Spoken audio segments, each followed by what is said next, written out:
Burgess and Bolton's weekly wrap-up.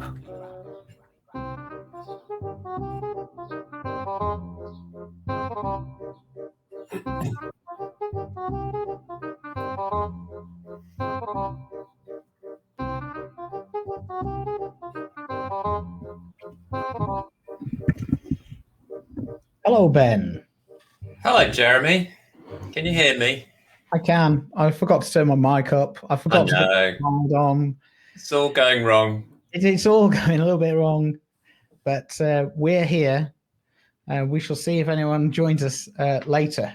So good morning, good afternoon, everybody, and welcome to this week's edition of Burgess and Bolton's weekly wrap-up, where we look at everything to do with the London market, technology, change, innovation. This week, we're looking at technology and change and just asking the question, what is all this tech for?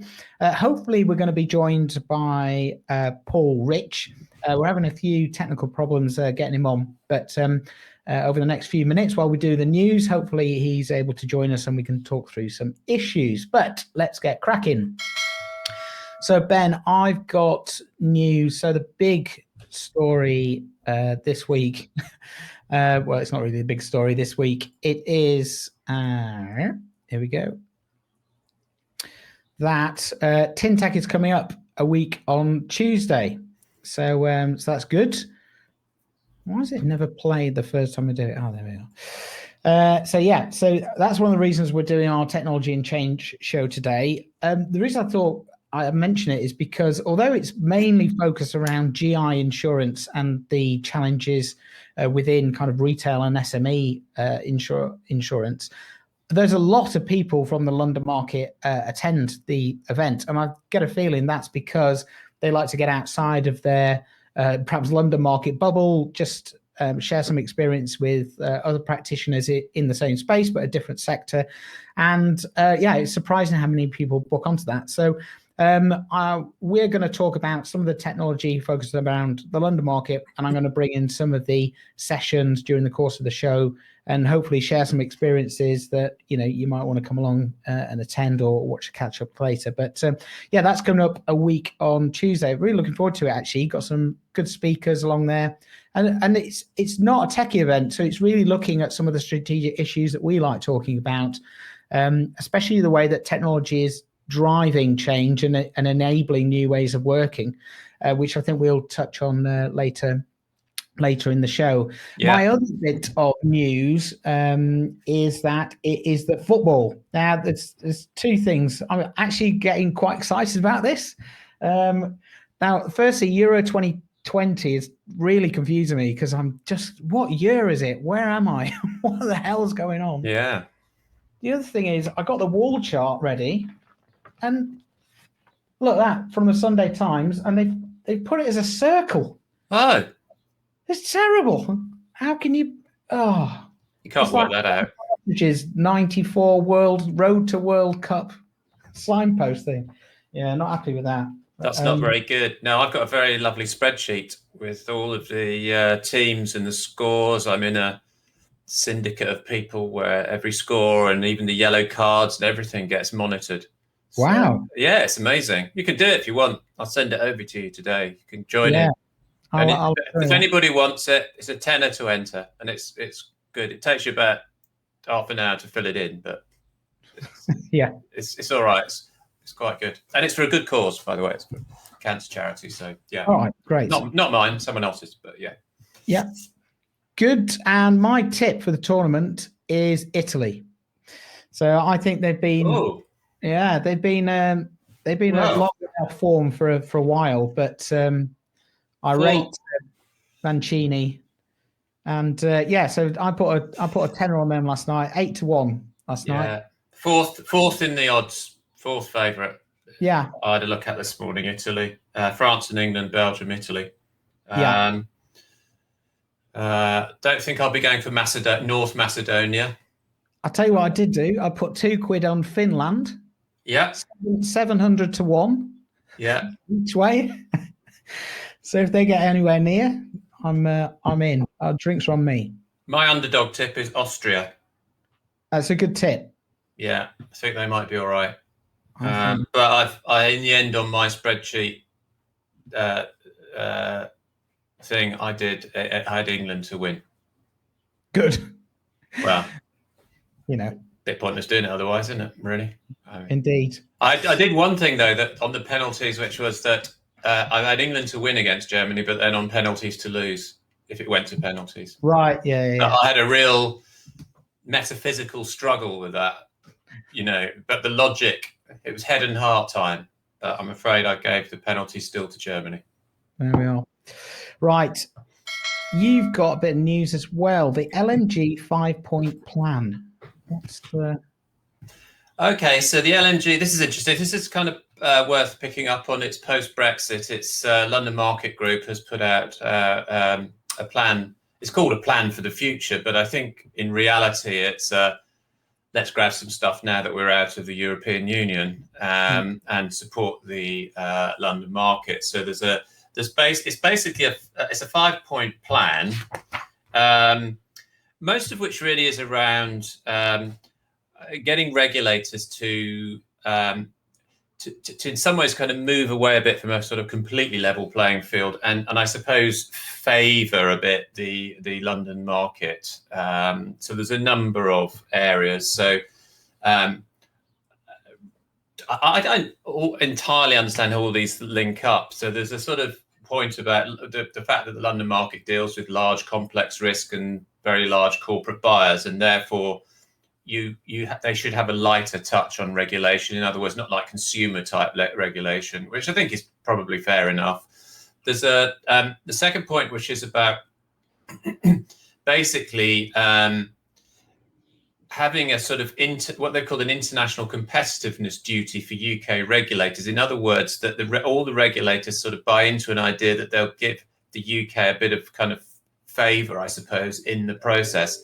The FCA is likely to push back, I think, on this, though, and other regulators saying, actually, working with other regulators on a level playing field is a good thing because we don't duplicate and stuff like that. So that's got to probably be fought over, but it's worth them having a go at it, I suppose.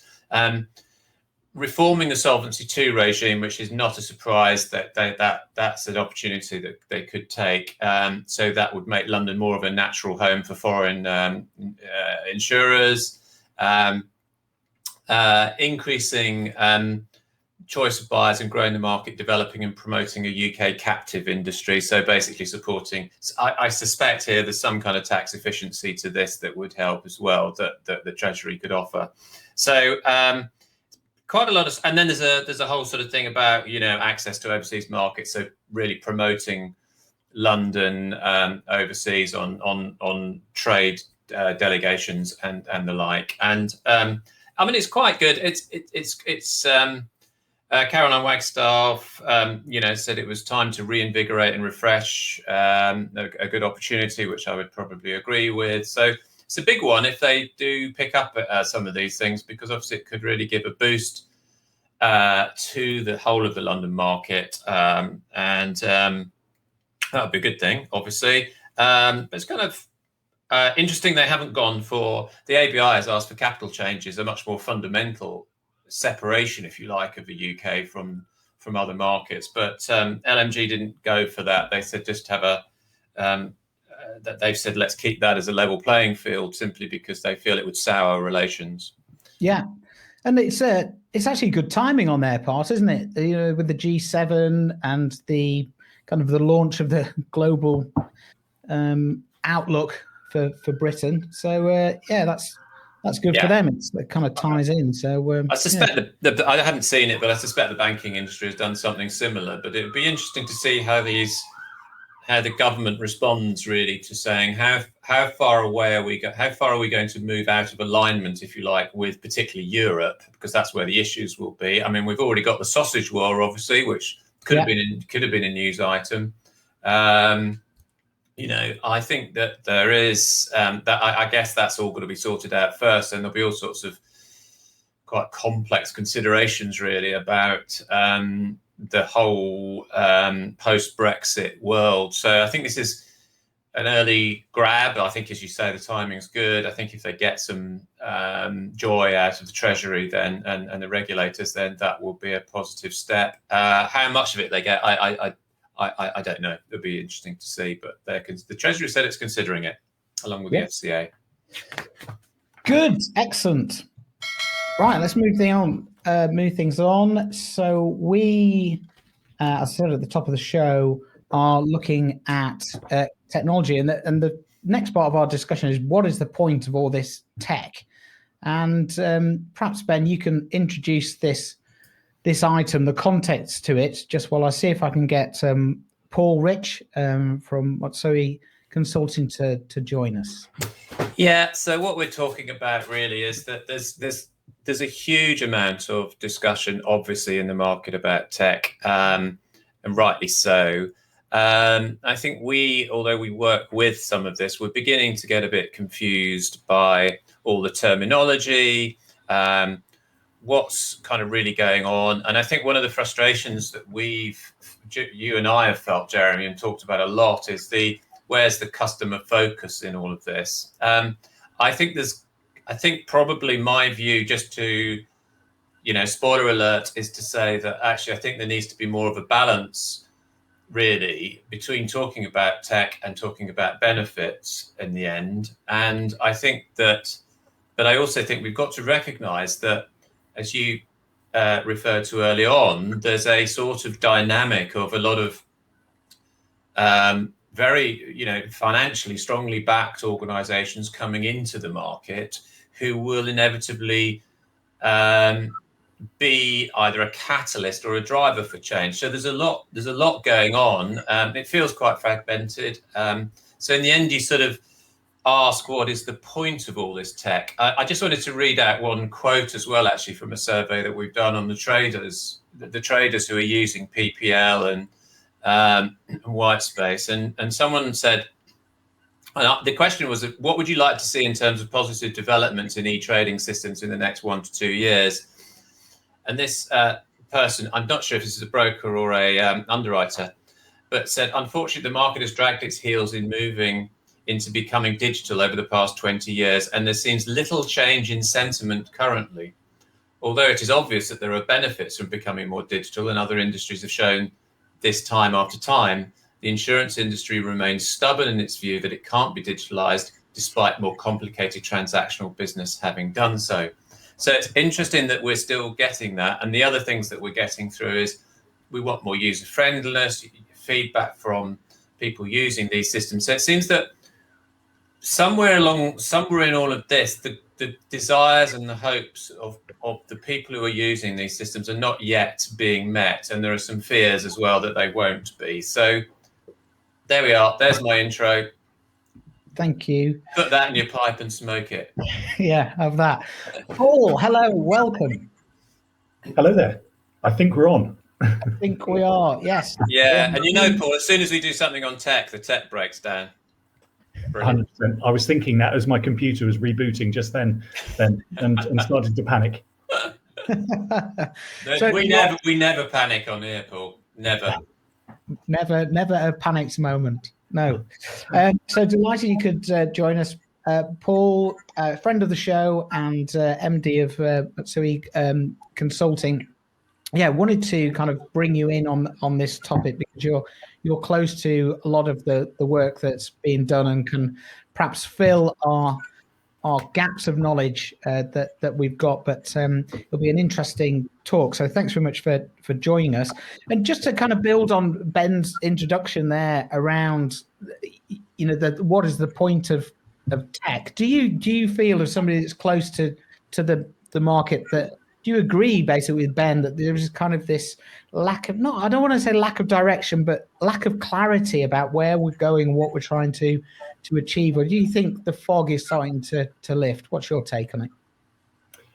I'm not sure. 6 months ago, if you'd asked me that question, I think I would have probably said that the fog is actually starting to lift. I think we're seeing some clarity in the purpose of the various different technology solutions that are out there.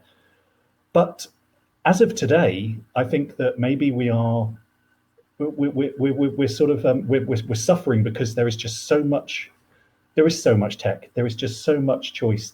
And people are sort of struggling, and there's almost a competition for the value that is there in tech. You've got different parts of an underwriting entity that will have their own sort of competing forces to use, whether it be a placing platform or whatever it might be.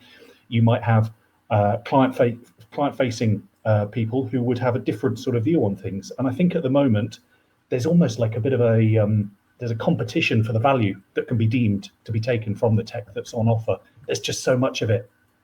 Yeah. One of the things, Paul, we used an analogy in some research about tech coming in, which was in interviewing underwriters and brokers. It was that who were very well aware of all the tech and what was coming and what was there, and they weren't really very impressed by tech. They're kind of beginning to take it for granted, saying, of course, we've got to have it, and so on. But they also, we liken them to sort of surfers waiting for the big wave, because the problem was they couldn't distinguish between what was good and what was not so good, and therefore what should they choose and what should they buy into? 100%, absolutely. I think, as your user experience from the time you leave back in the day when we perhaps did used to travel into London, the user experience, you could be on the train, purchasing home insurance, car insurance, and get all of that done in your commute. You then go and sit at your desk and you're faced with a flicking sort of green screen. There's just such a blocker. I think that the user experience is an under sort of played factor. I think people now are just thinking this is not satisfactory. And how far behind do you think? Could we put a number on it, like how many years? Because I think it would be a good number to talk about, which is this. That broker or underwriter's point is he talked about 20 years with Jagdar Hill, but how far are we really behind? Because you're right, it is like going into a time warp, isn't it? You're going to go from using your smartphone and doing all those amazing things and Teams and things, and then you go into the market and use something like, I hate to say it, but PPL, which is or ECF. They're not. The systems from 10 years ago, 12 years ago. Yeah, I think in many ways, we're talking about a digital market. We're talking about a data-driven market. You can't do that in the current sort of environment that tech is actually operating in. Mind the gap. The bridge of difference is just so great that I don't necessarily think the demands of the users are being met by current technology solutions. There are exceptions, obviously, and I was speaking to someone earlier this week, and it's equated to 2 years ago I changed my car insurance, and I had to actually take a physical photocopy of a driving license and no claims bonus and all that sort of thing, scan it, send it into the insurance company, everything. This year's renewal, it was basically all done by APIs to DVLA and to my previous insurer and everything. So in that 2 years, my own customer experience had improved dramatically. And I just don't think we're seeing that sort of step change to improvement that people want to see. And do you think that is a mindset challenge, or is that a technology challenge that we've got so much legacy that it's hard to move? Is it a combination? What would you say? Yeah, it's like the elephant in the pen, isn't it? At the zoo, you might tether the elephant in its pen for 20 years, and it can't move. It can move in its own sort of radius. You take away that chain, and it will still operate within that radius. I think we're coming up against a real sort of barrier. There's a block. If you were to be crude about it, I'd say put my 10-year-old son in charge of, Lloyd's. IT DevOps or something like that, because the way that he whizzes around his own technology, the way that he can interact with his friends via his Xbox and then still be sort of streaming something on a phone, it's just fundamentally how they do things. And I think for my child's generation to look at how we do, he would be bamboozled, absolutely bamboozled. So maybe we just want old duffers like me taken out. Let's just do a bit of a land grab, take all of the old duffers out. Let's go and get the 20-year-olds in there and just let them get on with it. I think Teams is actually a really good example of to talk to boards, to get them to understand some of these concepts about, a seamless customer journey, or, what does a platform really look like and feel like? Because, if you take Teams, for example, somebody was telling me, and I hadn't really thought about it, but, you can start a Teams call on your desktop, and then you can pick it up and just dial in seamlessly from your phone, walk to the park, come back again, pick it back up on the laptop, and there's no disruption to, you don't drop off, you just change, your camera goes obviously because you're calling in now, but there is no, that's kind of a seamless customer journey in my mind, and you can get that, you can see it, and you can have a go with it, and maybe that will then allow people to break through that subconscious barrier. Who knows? I think that's what people are asking for too, Jeremy. I think in the research that we're getting, the users are saying we need integration with back offices, or we need integration with the bureau. We just need it joined up, because otherwise they can see the inefficiencies. And then the other point is we don't need lots and lots of different systems, so we're constantly switching. So again, that's the inefficiency. So the fear is there's going to be more inefficiency because you're just dealing with all sorts of different systems. And then the final one, I think, which is always the killer, is the user friendliness. It's just, we want this to be user friendly. And I think where that comes from, obviously, is that on all of the software that we use that we describe as good software, there is almost a natural kind of organic thing of the users are feeding back and working on the systems, and you can go to YouTube, and this whole infrastructure or ecosystem works to improve for the customer benefit. But we're so nowhere near that in London, and it would just be great. But yeah, it's hard, isn't it? It is. We're such a long way from it, to be honest with you, Ben. When you think about it, what's the point in digitizing part of a process? So if you're thinking about the whole sort of, the whole journey from, someone wanting to place risks into the London market, it comes into the London market, brokers actually transact it through whichever sort of placing platform, we might get that all done really, really quickly. You could get risks placed, who knows, in 6 months' time with algorithmically driven sort of marketplaces to tap into.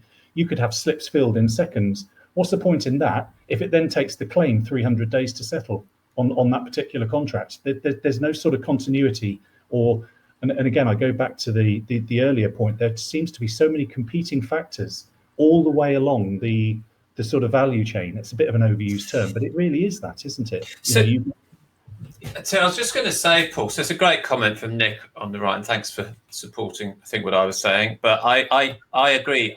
What is implicit in Nick's comment here is about Whitespace and Verisk and some of these bigger organizations, because I'm sure they sit around having almost this conversation saying, my God, the technology in London is just unbelievably far behind, and look at the opportunity there is for us. And they've got a lot of money and a lot of heft.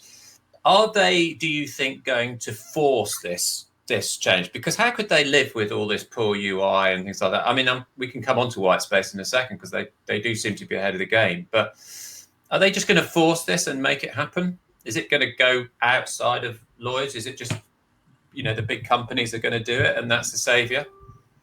You mean the vendors, Ben? I mean the vendors. Yeah, I mean, yeah. Well, I would certainly say that there again is probably a bit of a gap.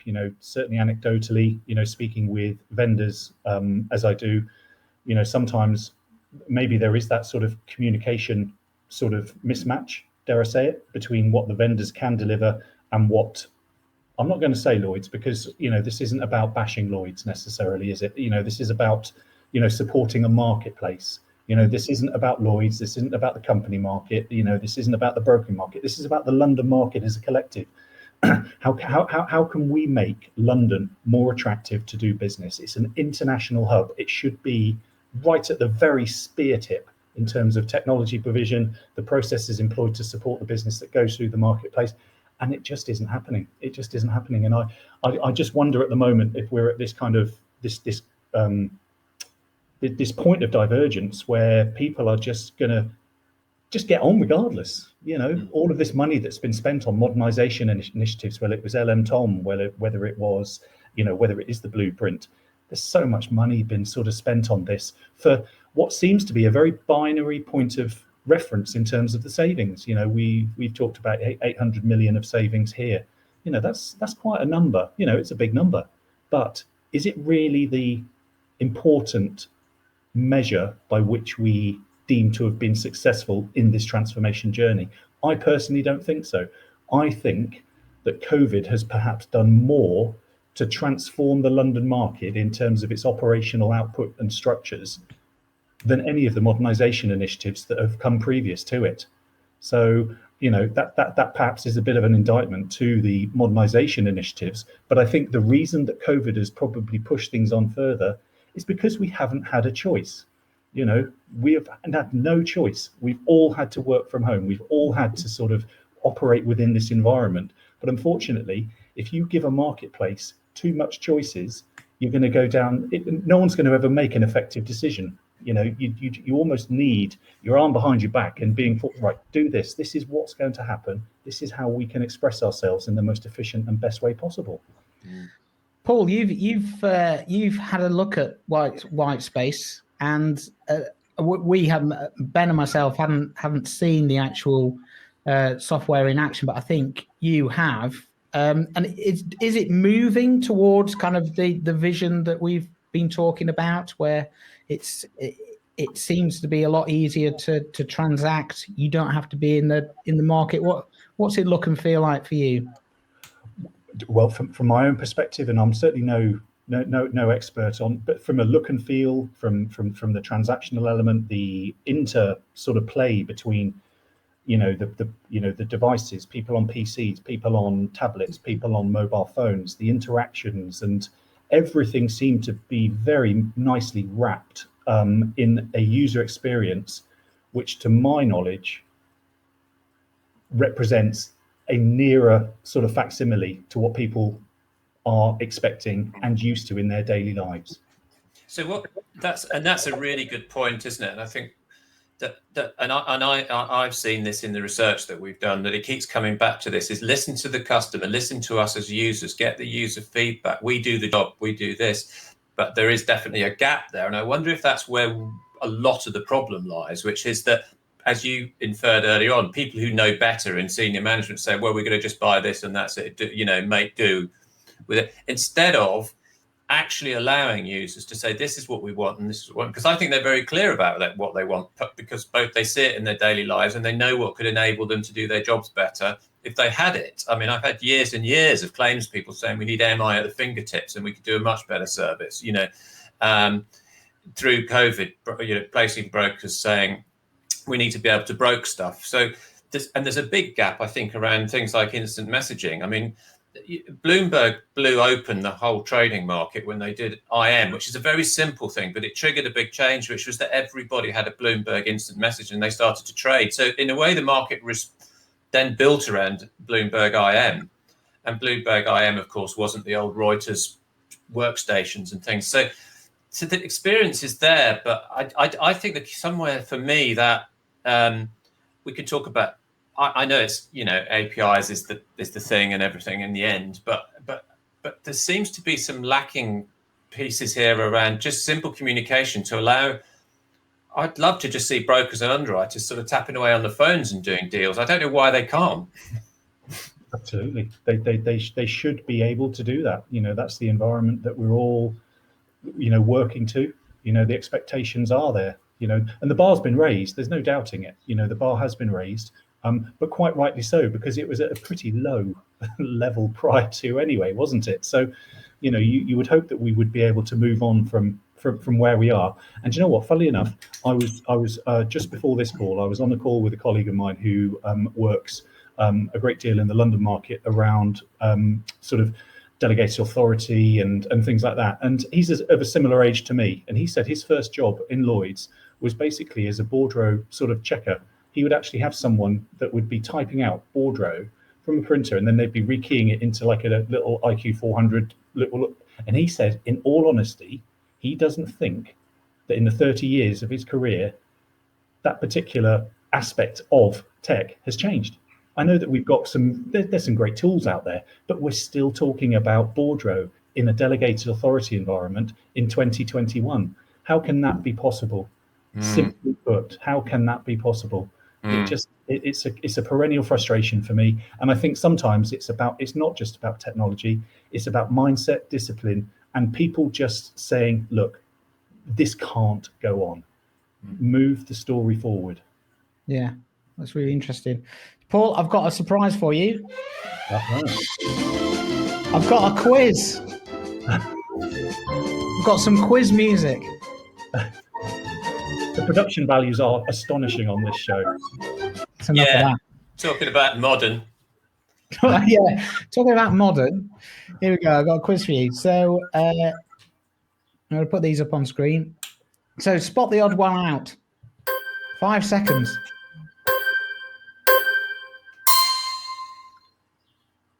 Which one of these isn't a tech 3-letter acronym?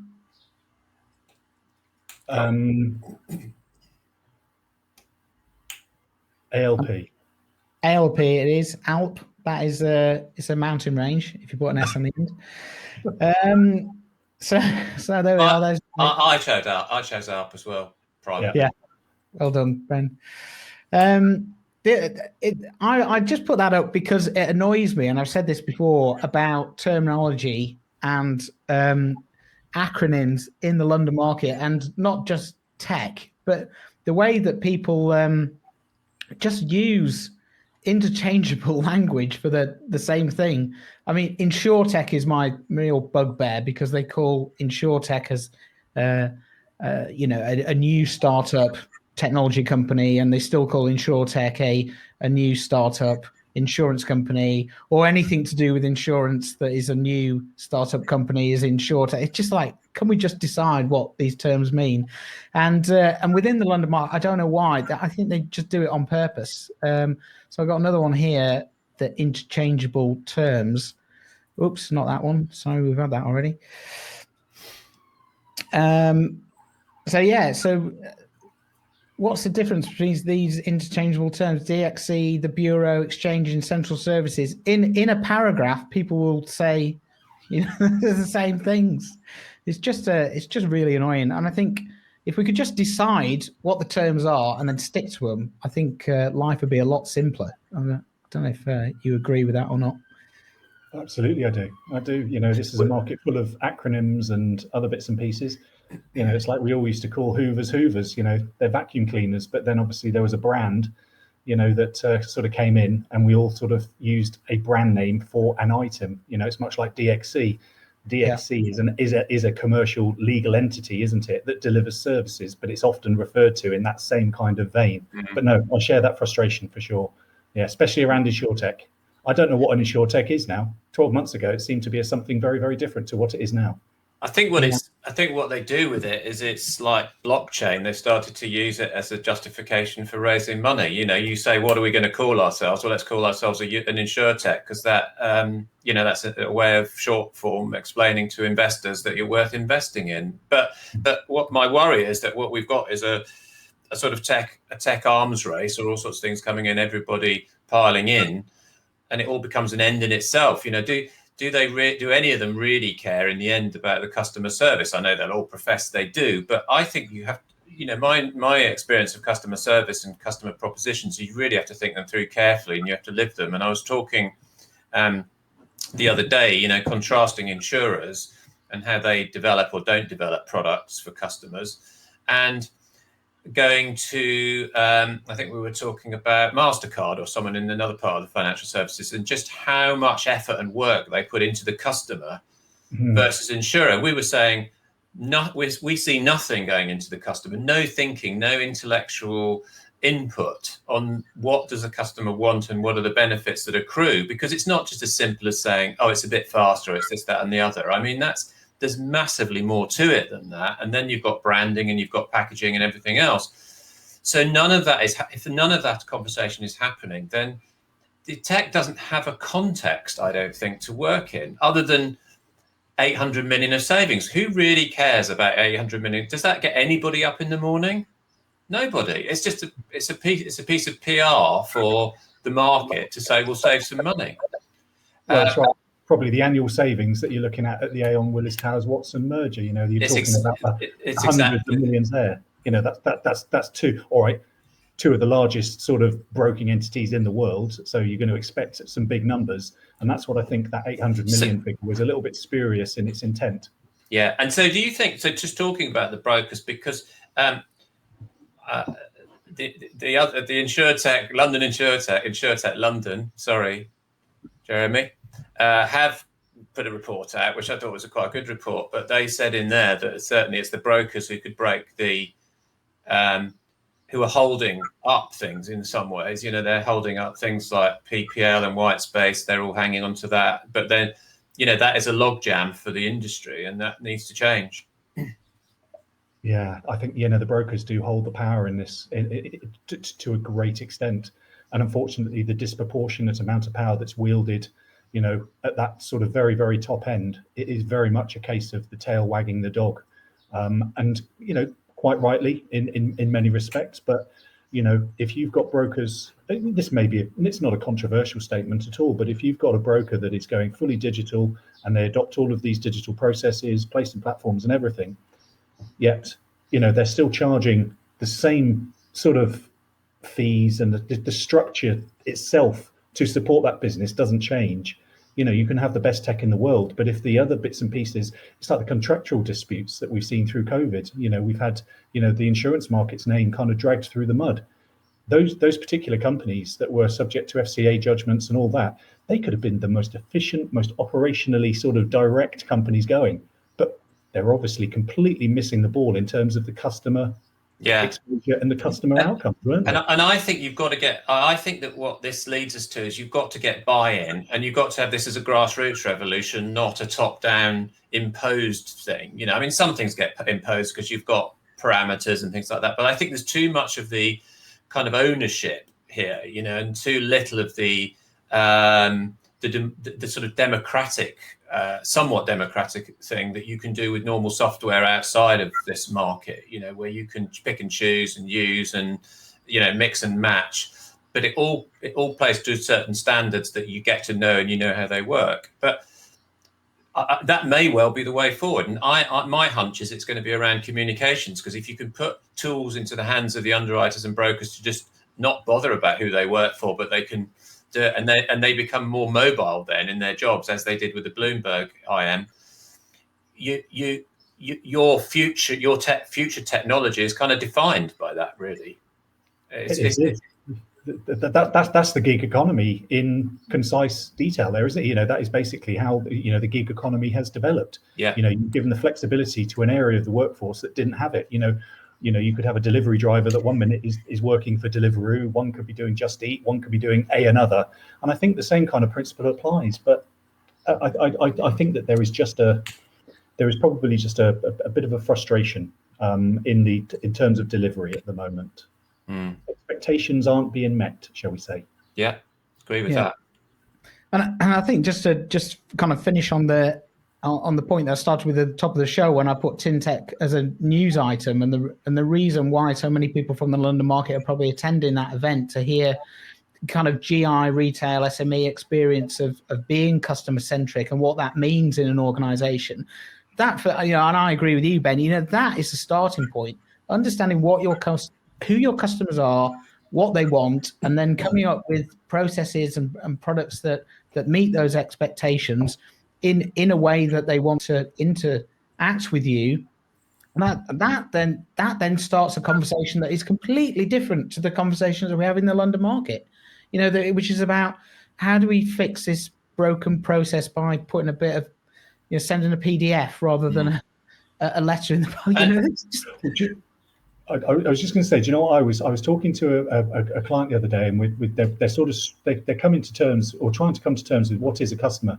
And I said, well, how about this? Why don't we just maybe sort of set up some sort of customer expectations and outcomes group, some group, so that you have a representative from your underwriting function, a representative from your ops area, your IT, all areas of the business, who have a part of their day job to make sure that customer outcomes are satisfied and are aggregated, you know, right across the business, so that you have someone in all of these areas that are looking just a small part of their job. It doesn't have to be a completely, you know, their complete job.